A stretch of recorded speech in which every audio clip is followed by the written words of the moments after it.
Okay. So this is 1886, the 28th of July, Everett, Pennsylvania, from the Everett Press. And pneumonia.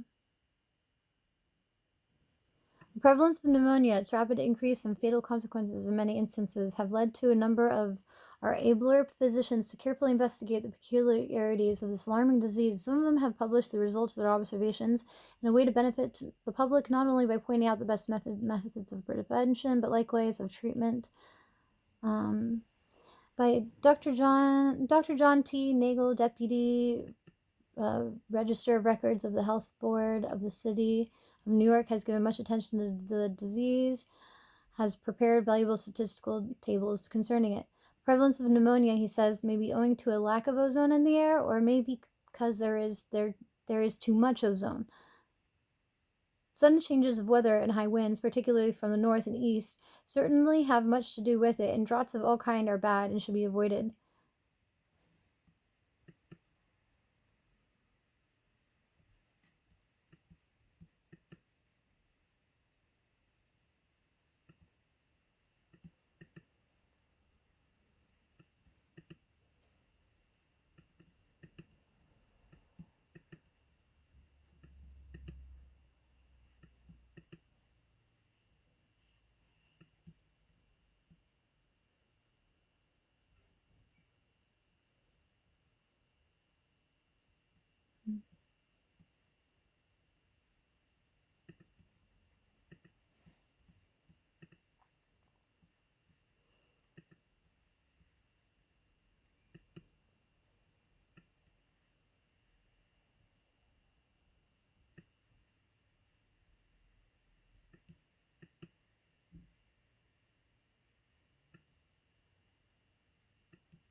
Professor A. Okay, now we're going to the Manning Times, Manning, South Carolina, 1886, 12th of May.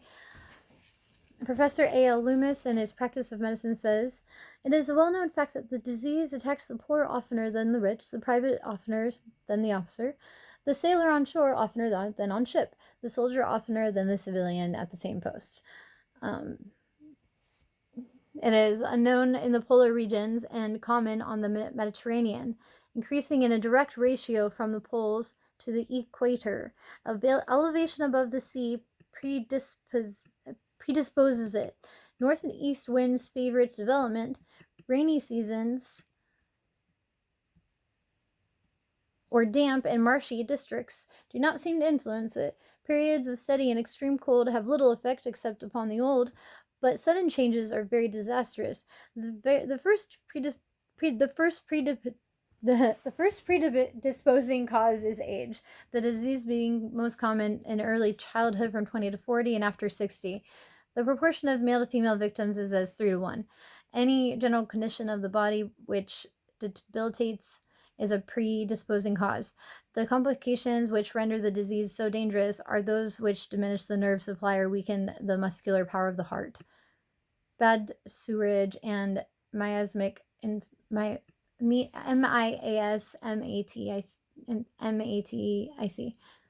miasmatic influence are potent causes of the disease.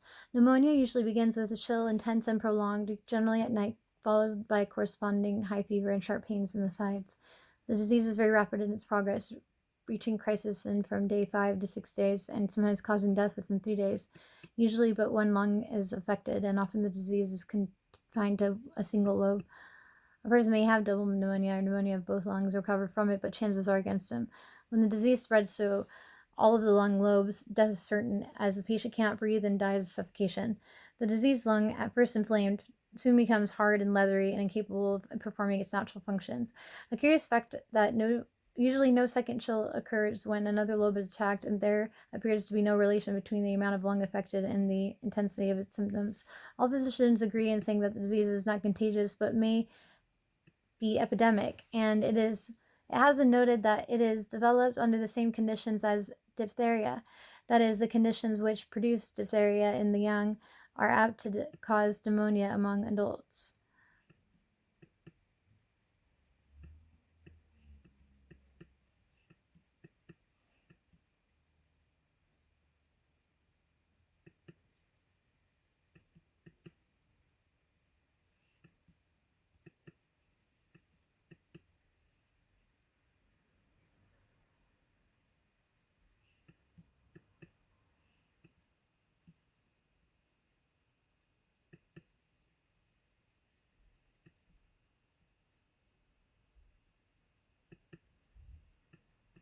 Wow, lots of riots going on.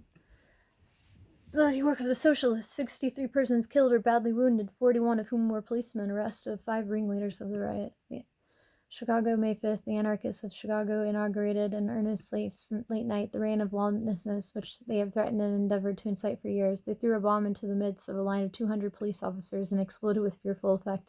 Almost before the missile of death had exploded, the anarchists directed a murderous fire with revolvers upon the police, as if their action was prearranged, and as the latter were hemmed in on every side, ambuscaded.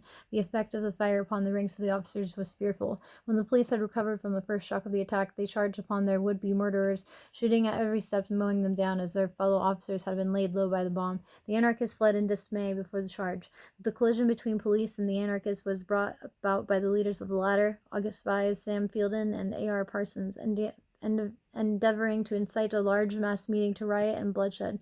From Socialist headquarters, there issued late in the afternoon the following circular, which was distributed throughout the laboring quarters of the city by thousands. Attention, working men. Great mass meeting tonight at 7:30 o'clock at Haymarket, Randolph Street, between Des Plaines and Houston. Good speakers, and will be present to denounce the latest atrocious act of the police in the shooting of our fellow workmen yesterday afternoon. Signed, Executive Committee. August Vyse, Schwab, Sam Fieldman, and other socialists, all foreigners, harangued the crowd in a blatant and reckless manner when the police marched up to the wagon containing the speakers, and Captain Bonfield said, "In the name of the state of Illinois, I command this crowd to disperse." Almost immediately, a bomb fell between the two columns of the police and literally mowed them down.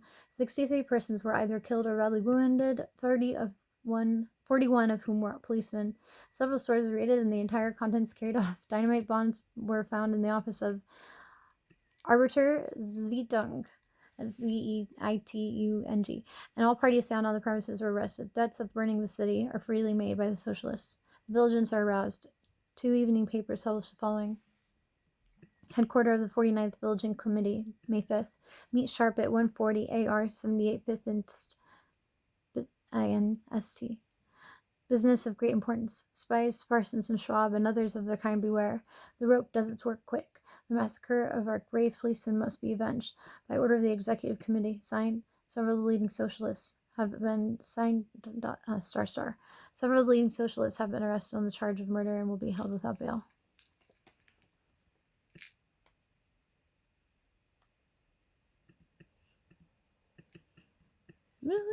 Why is it so familiar?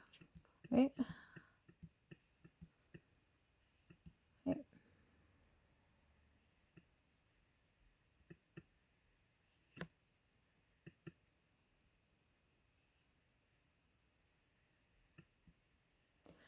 physician in chest diseases in St. Luke's Hospital has published a little pamphlet concerning it entitled Endemic Pleuro, Pleuro pneumonia, as seen in New York during the past 10 or 12 years.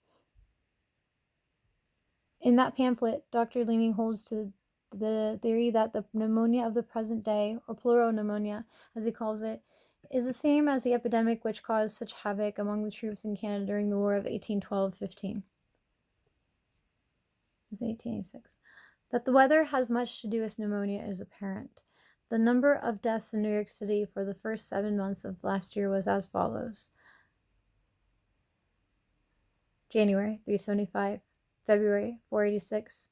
March, 587. April, 512. May, 337. June, 229. July, 150. After August, there is usually a steady increase until March, the most fatal month of the year. The death rate, too, is very high. The statistics so far published both in hospitals and private practice show an average death rate of at least 20%, or 1 in 5 of those attacked. The theories concerning the nature of the disease itself are many and varied. Some physicians hold that pneumonia is only a local manifestation of a general disease, others that it is a specific disease caused by a specific poison, while still others hold as tenaciously to the germ theory.